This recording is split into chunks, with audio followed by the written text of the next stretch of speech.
again. Lovely to be here. Say 2 years ago, there were only limited number of people who were doing regular commercial vehicles coverage. Some of them, many more were doing passenger vehicles, so we borrowed those in. Right. And then at every level, nano, micro and mega influencers, we have tried to create from scratch a very credible body of work. So when they do that, naturally they learn along with us, and they appear to be therefore authentic. So authenticity is the important thing. Right. And there I don't mind if there are 3 hits and 1 miss, because the credibility is what we are actually framing the entire content with. Right. It's been quite a few years since you've been trying to successfully drive this strategy, and the one thing I remember from our past meeting on the same lines was that you are trying to ensure that there is believable marketing communication that goes out there. Yes. For example, your TVCs, believable characters, on those lines. Tell us about how far or how fruitful that strategy has been leading into the Better Always strategy at Tata Motors. Yes, that's again immensely important. We internally, I am discussing with the teams often about reasonable believability. Right. You see, across the world, not only in commercial vehicles, in any field of consumer interest, product specifications, claims for customer excellence, etc., right, are within a zone. They are broadly, everybody equally claims, and sure, nobody ever in advertising says I am third best, right? So there is a natural filter that consumers have in terms of, A, does he really walk in my shoes? Does he really understand my priorities, my difficulties, my constraints, my boundary conditions? Sure. And the second part is, if he or she understands what my reality is, why is it that they are not talking to me in that language? Right. And this problem exists in every subcategory or category. Yes. I remember when we used to do marketing foundation courses in my first company in Unilever. We used to talk about the literalness of advertising, right? So if he says, Sushma ki damakti twacha ka kya raaz hai? Nobody talks like that in everyday language, right? So, and we have fantastic examples like a campaign for real beauty from Dove, which is about really everybody is beautiful, and you discover the authenticity in everybody's beauty, the way they are. So the reason for reasonable believability is, of course, they recognize you're doing advertising not as an art form, but as a commercial purpose. Sure. Purpose is to make people aware, to get them engaged, to be persuasive, to be able to convert them, and to make sure they choose you over others. So it is competitive. It is about pressing a claim. It is about being repetitive. But within that, if you come across as genuine, as earnest, as authentic, hopefully that chemistry develops faster and better. Yes.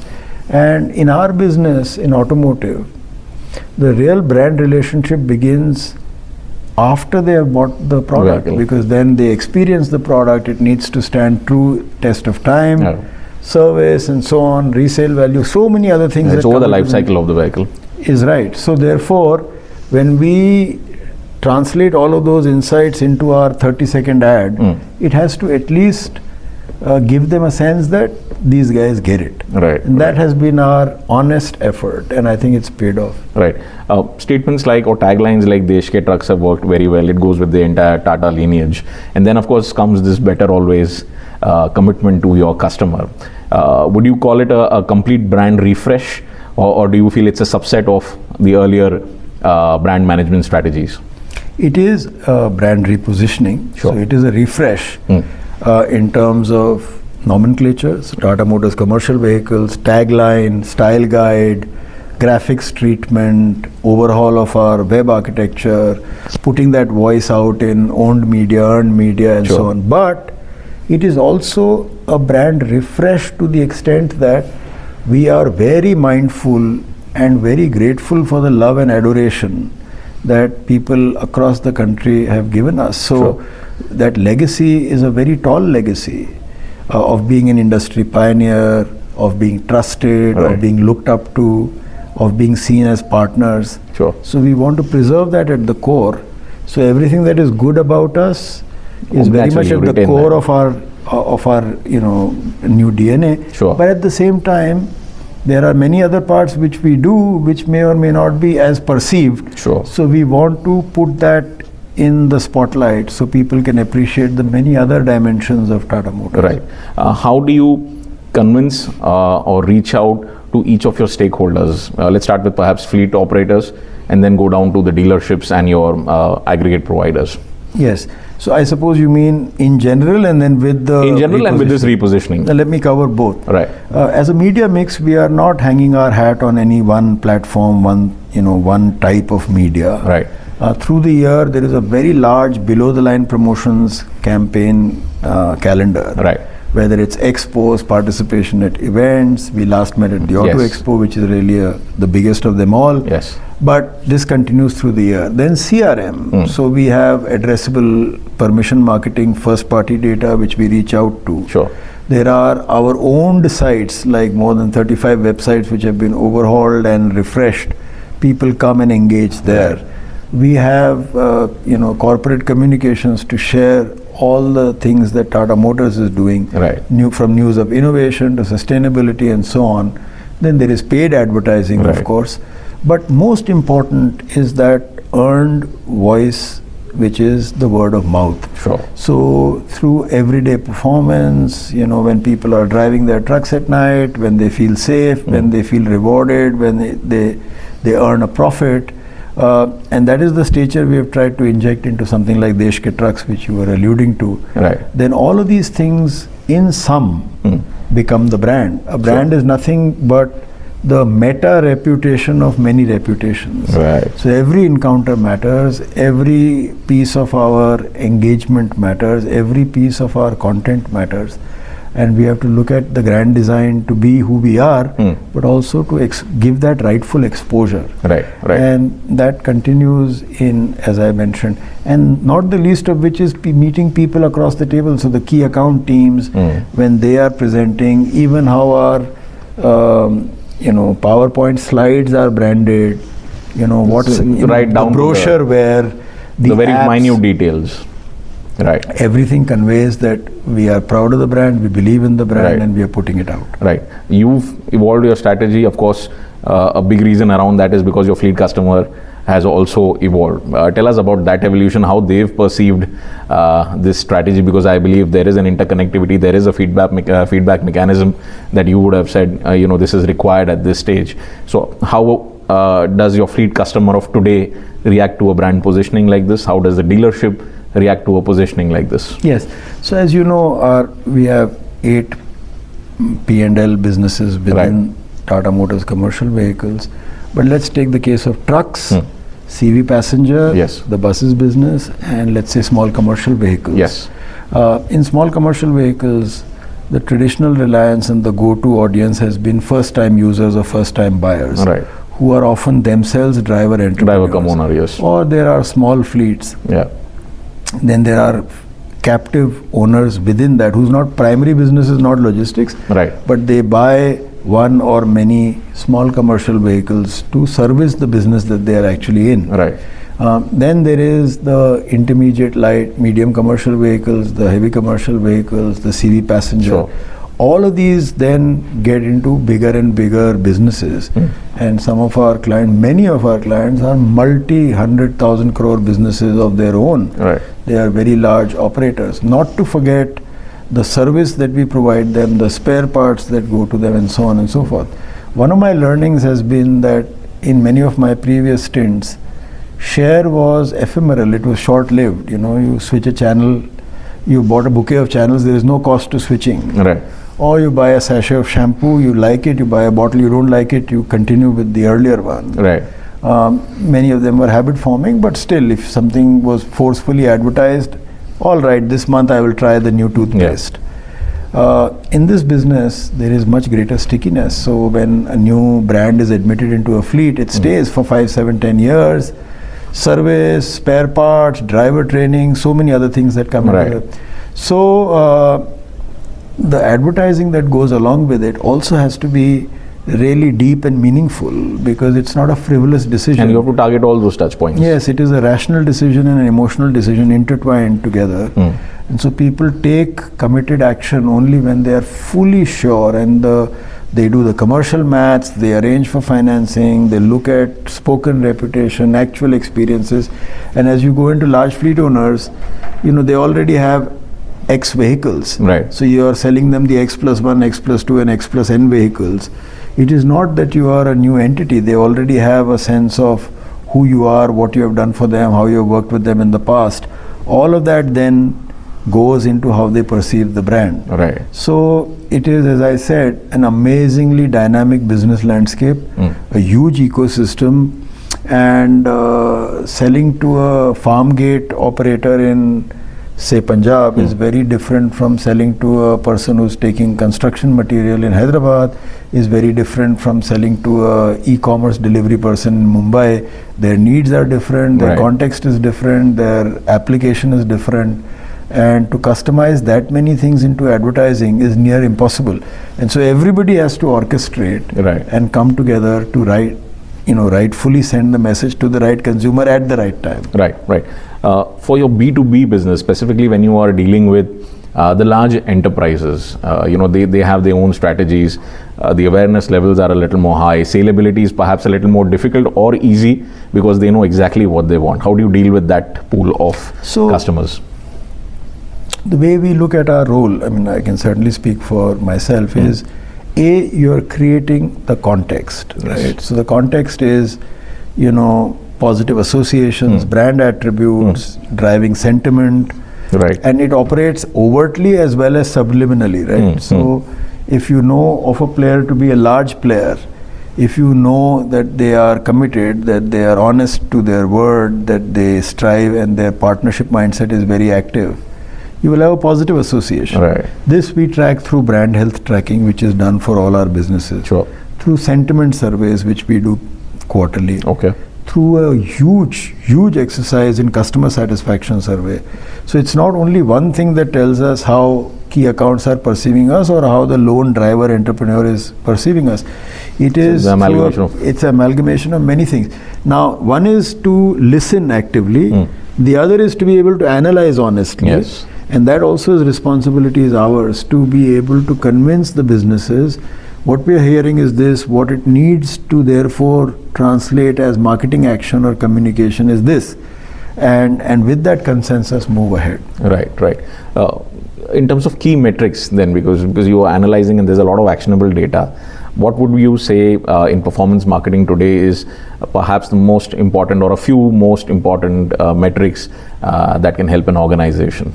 See, there I think we are quite sophisticated because in many ways from the first contact through till a final sale, our CRM process was already fairly well entrenched. So we call a bona fide interest C0 in our system, and C3 is the eventual sale, and then there are intermediate steps. Digital means to reach, engage, convince customers, speeded up this process, doubtless, comes at a comparably much lower cost, and you can address many more people at the same time. And so basically it's an aggregation factor, it is a multiplying factor, it is an accelerating factor, but the modality remains the same. So in performance media, and in our case, performance media is also doubling up as awareness media most of the time, because you absorb something. If you're targeted the right person, they will click through and then form fill and so on. So the funnel is very much the same. So effectively it is about the number of people who you reach, what is the click through or view through rate, what are therefore then the conversions to an entry ticket, which is confirmed interest. Then they have given you a commitment in terms of a booking, and then eventual sale. So this basically is the way in which the entire journey is seen. Is there a hard-coded threshold for false data, given the enormous data chunk that you are sitting on? So we are fairly de-risked in the sense that, without getting into the specifics, Say roughly, as I mentioned, we will have search as a very important constituent naturally. We will have then social media and social media interactions as a very important bundle. Right. We will have a number of affiliates and aggregators, as they are called, where the interest is more mature. Besides that, we will have our own activities on ground, virtually, through websites and so on. Right. We may have engagement with marketplaces, etc. So the pooling in of active interest is not through one pipe but many pipes. But you can, at any point in time do a dipstick and check what's flourishing and what's not flourishing, and therefore in most cases it is auto-optimized, especially in the digital domain. Right. But you may have commitments in terms of supporting a geography, or in a sub-segment having a deeper appetite for investment, etc. And according to that, the optimization variables may be different. Right. But almost on a daily basis, so I report this on a weekly and a monthly basis, I have a fair sense of how digital interest is ticking, what is the above the line media investment that has gone in, and then there are a number of surrogates and direct measures for whether it's paying off or not. Right. So broadly, if you look at the top line or the bottom line, how much of it is plowed back into marketing very consciously?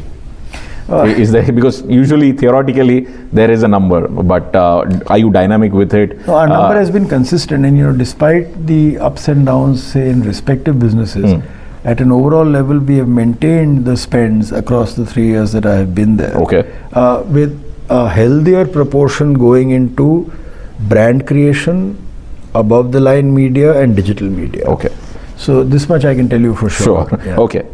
The other thing, of course, we are also looking at the larger message that you are trying to give out. There is a internal goal at Tata Motors for sustainability, for net zero emission, which is much ahead of the government deadline itself.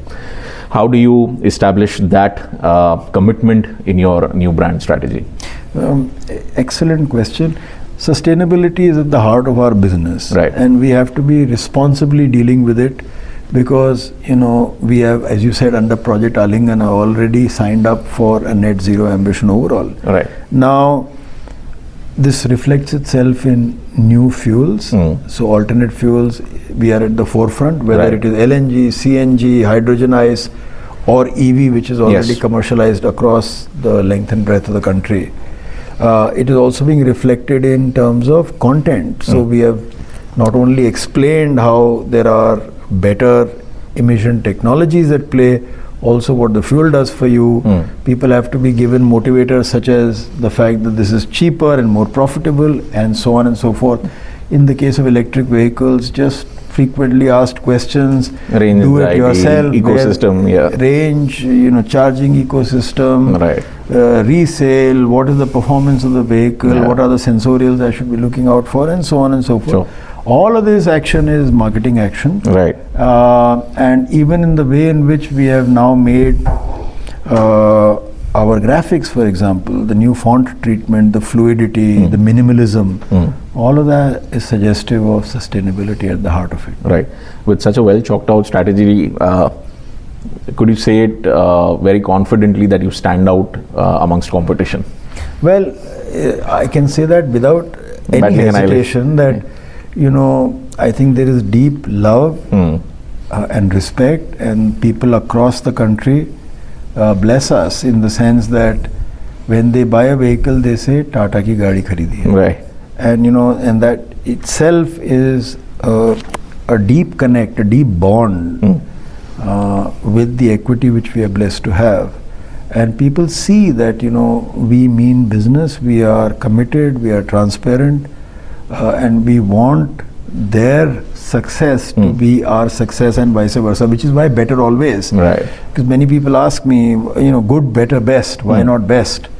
Is because the moment you say I am the best or I have reached best, growth stops, thinking there is complacency that seeps in. So therefore it is the moment we reach the finishing line that becomes the starting line again, and therefore the journey of better in continuum, hence better always. That was the thinking behind this. Right, that's very well thought of and coined.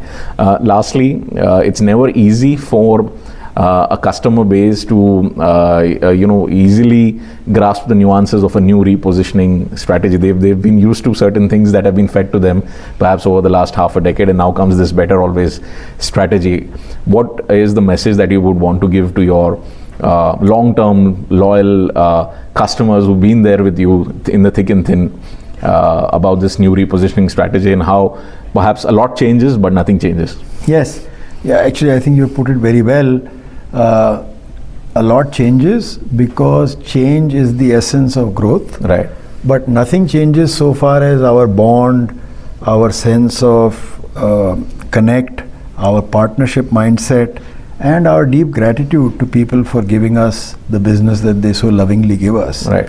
At the same time, continuity means we have to be proud of the past, evidence our leadership in the present, and continue to invest in the future. And that's really the spirit behind, because this is not one day us deciding we go in for a repositioning. Right. It is on the back of extensive research, understanding how we are perceived, understanding the pros and cons of making a new voice happen. Right. And after that cogitation and reflection, to say it with great confidence but with great humility. So it is better always because we are better always together. And one of the films that we showcased at the Auto Expo is it is because of you that we exist. Right. So it's partnership, but at the same time it is because they want to go farther, we go farther, because they want better, we deliver better, and so on and so forth. So our spirit and sentiment is very much about perpetual continuous growth and never to rest in that endeavor. Right. Shubhranshu Singh, thank you so much for a very refreshing and a very insightful chat as always. Pleasure to be here. Thank you for your time. Thank you.